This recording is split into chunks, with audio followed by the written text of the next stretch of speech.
of just him being diffed in the lane, which I think that something isn't necessarily a massive problem for the NAR. But yeah, first timing it in the last game of the split. We wanted to see some different stuff. It's different stuff, kind of not the different stuff that I wanted to see. RMC, I was hoping for something a little bit spicier, but continuing with a little bit of that innovation, experimenting, which I think is what you want to be doing if you're AXIZ right now. Yeah, because for AXIZ, they're in a similar boat where V3 was in. They are 7th place. This is our last game we're going to see of them here in the spring split. And so you have nothing to lose whatsoever. Yeah. This is partially exhibition match, partially highest level scrim you could possibly get. So yeah, try and figure out what's going to work for you.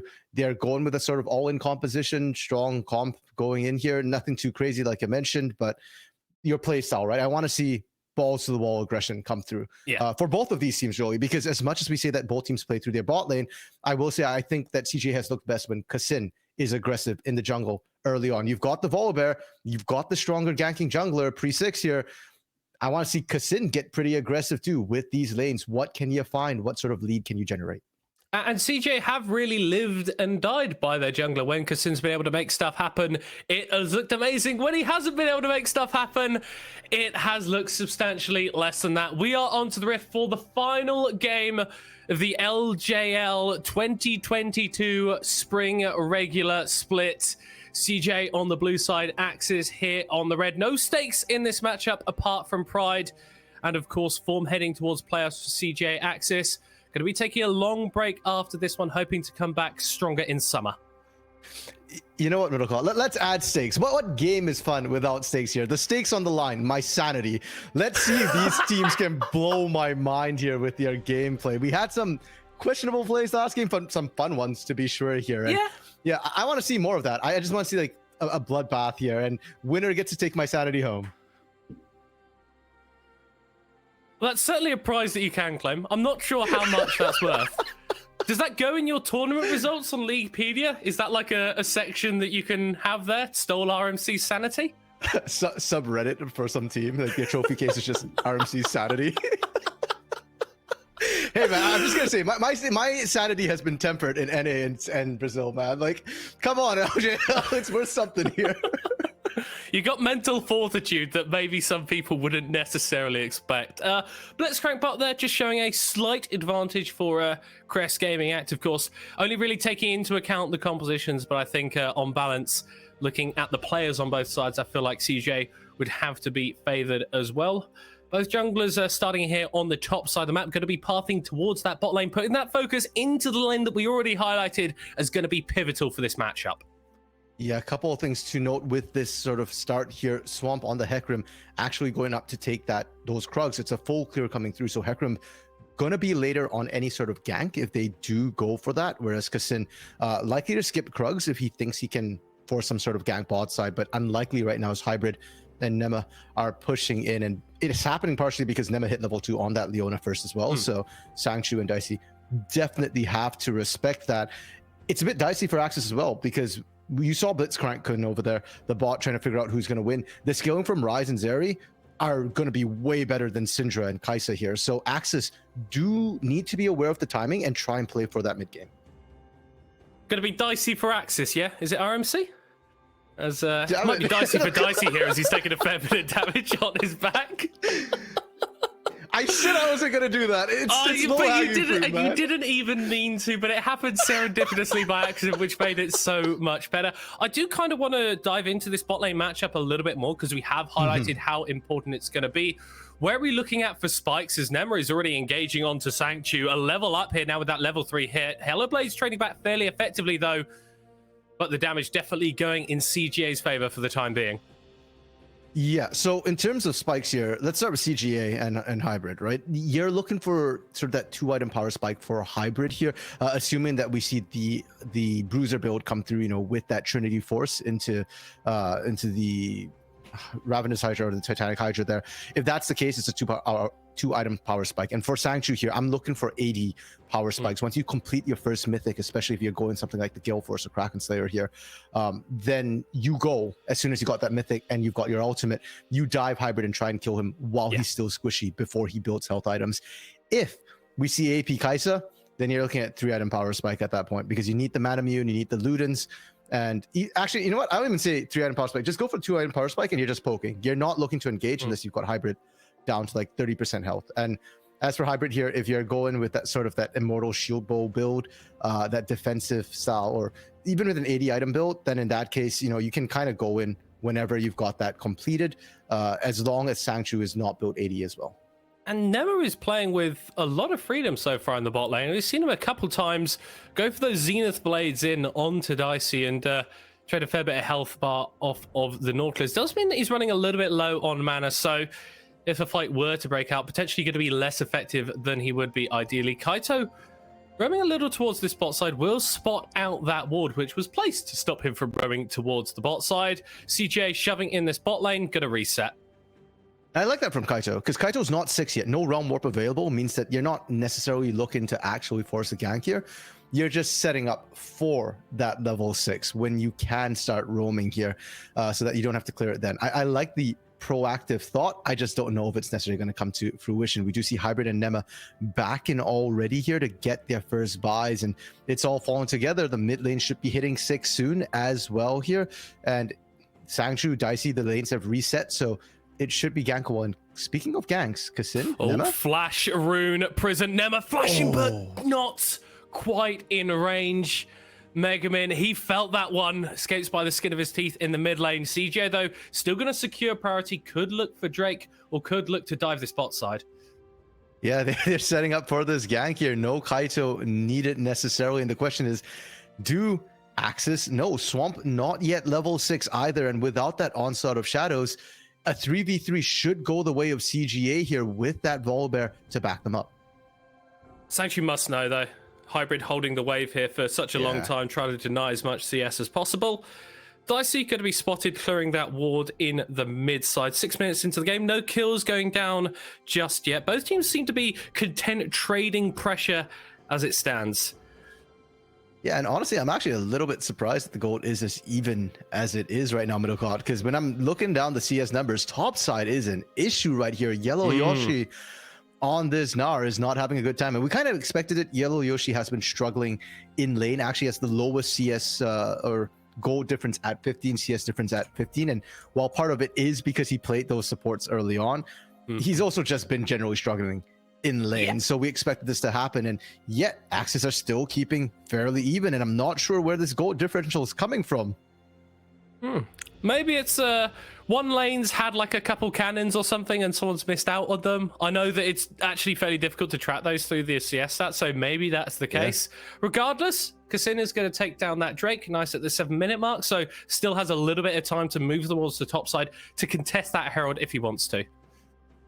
And for Kassin, it's not even a contest. That should be his Herald. With the amount of pressure that Nap is putting in that top lane right now, they get to call the shots and when they want to engage. You can see that Nap has half a level lead as well on Yellow Yoshi, which is pretty important because usually level 8 is going to be around that Herald time as well. And you can see Nap taking advantage here of that mini Gnar, trying to get that poke down as well. And it's coming down to Swamp to try and salvage the top side. He is level 6, has that onslaught of shadows. Where's that first big ult going to go? Yeah, and I mean, the game is currently 0-0-0. If you're a Hecarim and the Volibear hasn't completely destroyed you in the early game, you're feeling pretty fine, right? You are even pretty much in terms of itemization. You're even on experience. You're even like on CS. It's going quite well for AXIZ jungler right now, but we do need to start seeing those ultimates coming through from Swamp, those unstoppable onslaughts into the backline, splitting up Hybrid, isolating Kaito, and then Megbin and Sanctuary following up with the damage. We did see AXIZ rotate their bot lane towards the top side of the map. CJ a little bit slower on that play though, so AXIZ could actually secure this Herald without much contest. Yeah, Hybrid's only now moving up and Hook lands. Dicey, but Nema not going to be pressured even further. And the Herald resets. That's so big. That means that all the time that AXIZ have invested into taking that one down, they have to do again. CJ not going to move into the river just yet. More content with securing mid priority. But Sin actually going for the fight now. Herald is going to be taken very low and taken out by Swamp. But here comes Zap on the backside, flashing forward with the Ruthless Predator. And the Ruthless Predators are everyone on CGA. Hybrid not quite able to get that kill. as the Realm Warp goes forward onto Yellow Yoshi, who has no way out into the Mini-R form. Gonna be mauled in just a second time. And CJ, whilst they miss out on that Herald, they get a very nice fight after it. That's fine. Herald is 2 guaranteed plates, and with the kills that they secured, they'll probably go ahead and get those plates. Hybrid getting the mid lane plate there, and Nap should get 1 top. So as long as they make sure that they don't lose a turret or that they can defend the Herald push, CJ are up ahead, and those 3 kills as well. Middle caught. The way the fight started out didn't look too good because Kassin went in and didn't quite get all the way in, took all that damage and got chunked up. But Nap, we're saying that Nap has a lead in the top side, and he's converted that lead massively. Sangchu is lucky to have gone out with slivers of health. I don't think that Nema's going to be getting out even with slivers of HP, as he's just overstepped in that jungle and been taken down. AXIZ secure their first kill of the game, but I'm not sure how much more they can actually get from it.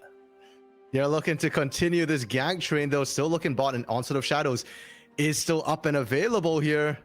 Kassin, though, they didn't go fast enough. In the area at the perfect time. Swamp of Dicey not going to be able to cause Hybrid too many problems because of the Volibear being that presence in the bot side. And you were talking about how this CS lead in the top lane was problematic for AXIZ. It has just got even worse, and Hybrid has even been able to produce a lead of himself in this bot lane. So not only is CJ getting kills, they're just naturally getting advantages in lanes. Yep, and that came from that Herald fight as well. The fact that AXIZ rotated everybody up early. Hybrid got to catch the extra wave in the bot lane, went mid, and caught the extra wave in the mid lane as well here. So definitely an issue that the Zeri is starting to scale up a little bit. Remember, we said Zeri will get tanky if she goes that bruiser build, and look at those items. Hybrid building towards like that Trinity Force already here, and it closes that window for AXIZ. So a little bit concerned for this bot, for this top, and even for this mid here, where Megumin on this Syndra hasn't been able to create any sort of meaningful lead, and Rise also will outscale in time. Yeah. Being CS down 12 minutes into the game, 11 minutes into the game as a Syndra, feels bad. Having to itemize those Merc treads early as well. I get why Megumin has done it, because Kassin obviously with the on-hit stun, Nema as well has got a lot of CC, and then of course Kaito himself is able to put that down. But when you're delaying your first mythic, your first itemization spike, it means that the burst damage that this Syndra is putting out isn't quite going to be as high as maybe she would like. Kassin has been lurking around this mid lane for quite a while, just staying out of vision, but will be spotted by Megumin there. Yeesh. When we talk about junglers, we always like to talk about efficiency, right? Trying to make sure that you're not wasting time, that you could be clearing camps or applying pressure elsewhere. Unfortunately for Kassin, there's a reason why he was 0-0-0 before that Herald fight, right? Just has been struggling to get that early aggression down, to find action here. And it's still continuing here, Middle Court. We said that Kassin looks best when he's on early junglers, getting those early ganks. He got 1 out of 2. Now the question is, can you force something else here? Dragon is up, and it was the objective last time that got CJ their big lead. And they are forcing AXIZ out of the river.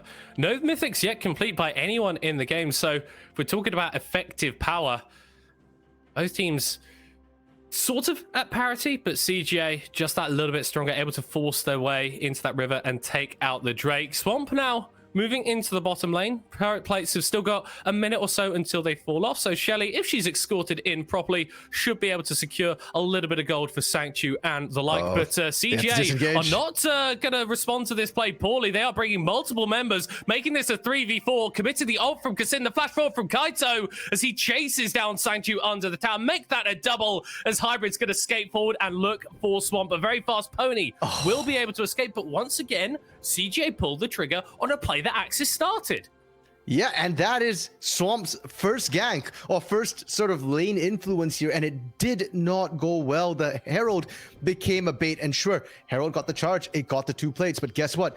Sangchu, Dicey, they didn't get gold for it. It all went to Swamp because they were already running away, and Hybrid's now answering back. So that Herald was not only less than a net 0 play for AXIZ, they're actually going to lose more on the back end because of all those kills that they did give up. And the fight's fairly clear cut. I mean, you realm warp, you have a numbers advantage here, and you can see that even with the Onslaught of Shadows, you just can't get enough distance. Swamp actually has to burn Ghost to escape, and that's going to mean that Swamp, all his engage tools are going to be down for the next minute. And the thing is, when you see teams have this trade in the early game where one team gets 2 dragons, the other team gets a herald, generally you expect the team with a herald to be coming out of the early game with a gold advantage. That's not the case here. No. AXIZ are 3k down and they're in that objective deficit. So when that next Drake spawns in 4 minutes time, they're not really going to be in the best position to contest for it. And CGA may be able to secure themselves a relatively easy sell point. Sanctu securing that bot lane tower to pick up the objective bounty is important. More gold into this Kai'Sa is good, but I'm not sure if it's going to be good enough to push AXIZ through this game. Yeah, that's probably one of the closer lanes in terms of gold right now, about 600 difference. But that is still 600 in favor of hybrid. So congrats, you got objective gold, you got first brick. You're still generally down in terms of where your team is. And now Herald's about to spawn again. You can see AXIZ are calling for it. They want to try and contest this. Onslaught of Shadows is up and available. But when you look at these item power spikes, I'm counting 3 mythics for the side of CGA. And AXIZ, 1 mythic plus a stacking mana immune here. Sanctu is so far away from being relevant right now. And you can see that our Narwhal side have recognized that they're not in the best position to fight and are just going to give up this Herald. Second Herald, probably not as strong as the first one since those plates have fallen off. It's more just to secure a little bit of priority in lane. Maybe you can take down this mid lane tower though, and that would allow CGA to push their vision lines deeper into AXIZ's jungle and make these proactive plays even more reliable. Good call there, Middle Cod. I mean, obviously CJ agreeing with you. CJ fan service there, recognizing what their fans want. And normally I agree with you. Like second Herald generally isn't as impactful, but that first Herald wasn't very impactful either. True. And this one cracks open a mid outer, so it opens up the map right now for CGA to start pressuring in further. There's bot, there's top as well, and neither bot nor top for AXIZ is terribly healthy with that pressure. If they can continue maintaining that pressure mid here, they can isolate one of the side lanes where Nap, where Hybrid, where Nema, all of them have been winning these side lanes. Yeah, it's strange that CJ find themselves in an advantage of this size without having taken down many of those outer towers, but that just means that when they use the lead that they've already got to find advantageous fights, the rewards that they can get off of winning those fights are even greater. And we were alluding to this Drake spawning in around about a minute's time as being a potential flashpoint for these teams. And whilst AXIZ, they've got some mythics online now, they've got that chem tank for Swamp and that Luden's Tempest secured for Megamin. Sanctu probably not going to be at max mirror mana stacks before that fight, so he's going to be very, very underpowered, and CGA are still going to be in a position to take it. If AXIZ can secure a pick before the fight, though, it's going to look good for them. Kaito will back away in the top side. Maybe he's going to get dove here. Trying to dive Kaito right here is super, super risky. He hasn't completed the Fimble Winter just yet, but I don't know if the damage check is going to quite work out here. Those Merc Treads can do a lot to dissuade Megamin's damage and actually affects Hecarim damage significantly. But Middlecott, the Fates have conspired against AXIZ here because the soul for this game is Cloud Soul. And normally Cloud Soul is probably one of the lesser important souls when it comes to combat, but not for Zeri. Zeri is one of the big exceptions to that. If Zeri gets that movement speed when she first pops her ultimate, it only goes downhill from there. So CJ really going to want to prioritize this Drake, even if they have to give up turrets, even if they have to give up bounties, because soul point is so important for them. And AXIZ have really sort of laid down the gauntlet here. They've really thrown down the gauntlet here. They have said that at some point in the next 5 minutes, before that fourth Drake spawns, we're going to fight you and we're going to win. If that doesn't happen, it looks really damn rough for them. Yeah, as if the game hasn't been rough enough. They've got 1 kill here, The proactivity hasn't been there.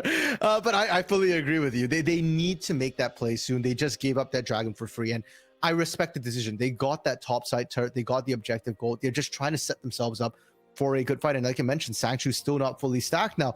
My issue is, will Sanctu be fully stacked for that next fight right now? At the rate he's going, it's not looking particularly good, if anything, and the next fight might not even be at Dragon. Baron's coming up in under 2 minutes here, and while it is a bit of a stretch for CGA to try and sneak that, if they can win a team fight, Baron's definitely on the table. Yeah, I mean, if there's 5 members of AXIZ in the death chamber, then I think that Baron becomes a much more of a likely possibility. As it stands, though, no one on AXIZ dead at the moment. It's been a game that definitely hasn't favored them so far, but definitely a more slower paced game. When the fight's broken out, they have been explosive, but For the most part, it's been stuff like this. Pushing in side lanes, trying to get micro advantages. That was a little bit of that standing gold that we were talking about. Crest Gaming Active now picked up all 3 of those outer towers. So got that gold, could push the vision a little bit further. Feeling pretty good about this final game of the split. Now, Middlecott, because I'm not a huge fan of CGA, not an anti-fan, just not a huge fan of CGA. This game has been a little bit slow for me to watch. I appreciate their macro, well played. I mean, they are getting all these objectives, but surely as a CGA fan, you're happy to see them, try and warm up, get themselves in good form for playoffs. Do you think this will actually last into playoffs? So generally, there has been a trend with CGA throughout this split. When they do nothing in the early game, they tend to lose. And they tend to lose quite badly. And this actually happened last time that they played against AXIZ. Game was a bit more back and forth, but fundamentally, CGA weren't able to secure leads on Hybrid in the early game. And that meant that once they got to sort of the mid and the late game team fights, they didn't have this hyper-fed AD carry that could be a hyper carry. And they ultimately ended up going down. I think they're in a much better position this time, though. We've got that Trinity Force. We've got that Titanic Hydra completed for Hybrid as well. And Sanctu still just sat on uncompleted components for the most part. Emma now looking for Swamp, who will be forced to ult away. Actually fears up Nema, and that's a beautiful scat of the week from Megaman, but it doesn't even matter. 5 members of Crest Gaming out focusing down in the top side. This Tower is going to be the next focus. Mid lane, well, the wave is a little bit thin, but no one from AXIZ can really approach. They don't have the wave clear to deal with this, and that's another one of those towers, another piece of that standing gold going down.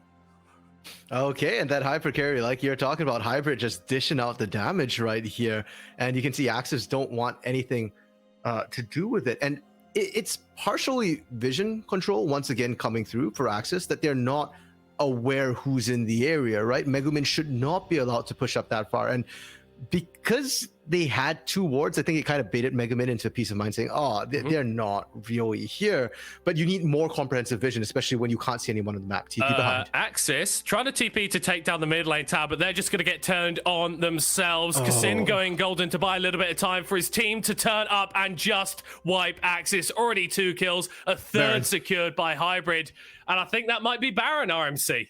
Yeah, you don't need 5 in the death chamber. 3 is good enough. Your granted Swamp is still up, but Onslaught of Shadows isn't back up yet. And I don't know if they tracked the timing because it did get used in the top side turret here.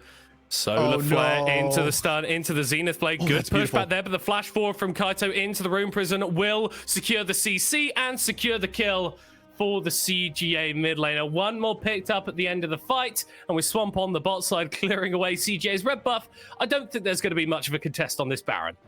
No, Swamp's not even going to try and go to that top side. You know it's being done, but this is probably the safer call. Safer, but certainly less entertaining. And it just shows that AXIZ has been avoiding the fights for so long because they were scared of that numbers advantage, and they were right to do so. The moment CGA forced this fight, they win it. And you look at the Force too, it's not a coordinated 5-man collapse initially. Kassin dives in, almost dies. Nap's coming in the backside. If AXIZ had just turned around as 5, maybe they could try and burst down Nap instead. But yeah, their AXIZ is scared, and CGA is just too strong. And that gold lead has only grown. 8,000 gold lead after Baron's been taken right now. And Soul Point as well, soon to be on the table. If AXIZ couldn't win that fight, it's only downhill from here. AXIZ now need uneven numbers for a hope to win a team fight. And I tell you what, if you're a CGA fan right now, and I can tell you this because I am a CGA fan right now, this is amazing. You've got the Baron buff on for another 2 minutes, overlapping with this Cloud Soul spawning. It means that you're going to have permanent priority in the lanes that you need to. You can rotate over to take this Drake with ease. Kassin is already doing it, and AXIZ recognize that they can't move in, and that gambit that they laid down, that gauntlet, that challenge that they threw to CGA of, we think we're going to be stronger than you before you can get this soul, hasn't really been answered at all. AXIZ still only on the single kill, and now with that soul for CGA, they can continue to push, and AXIZ, they're not responding. No, they're so slow to move to this because they wanted to split push the other side, but you're up against a Baroned up team. You will not win a base race against them. And look at what CJ has done as well. 3 people pushing bot side means Kassin gets to apply the pressure. And if you go for Kassin, you might lose your inhibitor turret. And Swamp recognizes that and doesn't want to go for it, but AXIZ, you need to do something at some point because you're just going to continue to bleed out. Gold lead is now 8,000 in CGA's favor, and items are getting even harder to compete with for the side of AXIZ. You need to go for something soon, otherwise you are just going to lose. Yeah, they just lost an inhibitor turret, and that means bot side inhibitor open inhib for a team that is stronger is just free here. They can at any time kind of choose to brute force that one. You know, Middlecott, you're saying that AXIZ kind of threw down a gauntlet that, hey, we'll fight you before the next. So it started to look like they didn't throw the gauntlet, they dropped the glove. And it's just not the same here. It's not that they wanted to challenge, it's that they didn't have any options, and it's going from bad to worse. This is what I'm talking about. They're just brute forcing this turret, and meanwhile, Kaito still split pushing mid. AXIZ, they just took an inhib, guys. Are you going to let them do that? Sanctu's got that Muramana completed now, so this Kaiser is actually at a relatively strong point into the game. Dicey hooking minions isn't going to secure you guys the dub, and this has kind of just been AXIZ throughout this entire season. They've had some good ideas. They've had some interesting thoughts about the way to play the game, but too often they found themselves 25 minutes into the game, down an extortionate amount of gold, down a load of objectives as well, and not really in a position where they can find a fight. And now it looks like they're trying to go for it when Megumin's not with you. This ain't it. And Baron buff has worn out, so CGA need to reset. But the scary part is how much gold they got during that Baron power play. And now they get to go back, they get to spend items. Sure, Sangchu might be on that 2 items now, but where is Hybrid on this back? Does Hybrid get 3 items? Is he going to be a full item up? And meanwhile, top side as well, mid lane, all these questions. Mid lane, Kaito with Thimble Winter, as well as, you know, the beginnings of that Frozen Heart, the Glacial Shield there. This is terrifying because now you can't kill Kaito. Kaito's going to do damage. Hybrid, yeah, you're not going to kill Hybrid. He's got a stopwatch. He's going to do damage. How is AXIZ supposed to win a team fight? I think that CGA will not want them to be brutally honest. I asked the wrong person the wrong question. Of course you're not going to tell me how do they win a team fight? Well, fight. I mean, it requires some like DDoS shenanigans, maybe routers being unplugged and the like. Sanctu is continuing to throw out these void seekers. They should be doing a lot more damage, but the thing is, CJ have got an effective tank line, and that means that even when you're landing 2-man scatter the wings, the engage can just get turned around on you. This may be a little bit too aggressive from Nema as he goes into that stopwatch to buy a little bit more time, but Dicey is still a little bit too far up, and Hybrid can put some shots in his back. Will be hooked up though, but goes into the Zhonya's perfectly timed, and that means that there's no way he's going down, and that means that he could take out the rest of AXIZ, and CJ could clean up this fight, clean up this game, and end their season with a win. Yeah, and that was exactly what we're talking about, right? Who are you going to kill on the side of CGA? We saw all the stopwatches come in through, 3 of them in that fight. In fact, Kaito didn't, actually 4, because Nema started with 1. Kaito didn't have to use his, right? So really well played from CGA, 15-1. This is not the game I was hoping for, Middlecott, but this one's going to make fans happy because this is probably one of CGA's cleaner games this split. Yeah, absolutely. That's always the sticking point for this team, it feels like.